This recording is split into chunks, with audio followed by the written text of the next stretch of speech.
আসসালামু আলাইকুম এভরিওয়ান, কেমন আছেন সবাই? আশা করি অনেক ভালো আছেন। দেখতে পারতেছেন ঢাকা বোর্ড 2026 সালের সিলেবাস অনুযায়ী প্রশ্ন পদার্থবিজ্ঞান প্রশ্নের সমাধান নিয়ে হাজির হয়েছি।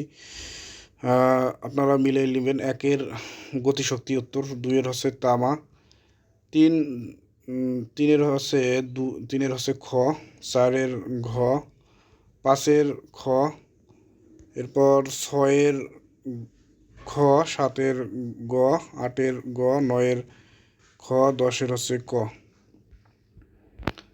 এরপর যদি আমরা পরের অংশটাটুকু দেখি, 11 হচ্ছে খ, 12 ঘ, 13 খ, 14 ক, 15 খ, 16 গ, 17 গ, 18 হচ্ছে গ, 19 ক, 20 গ, 21 ক, 22 ক, 23 ঘ, 24 ঘ, 25 হচ্ছে ক।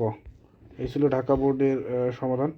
ভিডিওটি কেমন লাগলো অবশ্যই কমেন্ট করে জানাবেন এবং ভিডিওকে শেয়ার করে আপনার বন্ধুদেরকে দেখার সুযোগ করে দেবেন এবং সর্বশেষ চ্যানেলটিকে সাবস্ক্রাইব করবেন। ধন্যবাদ।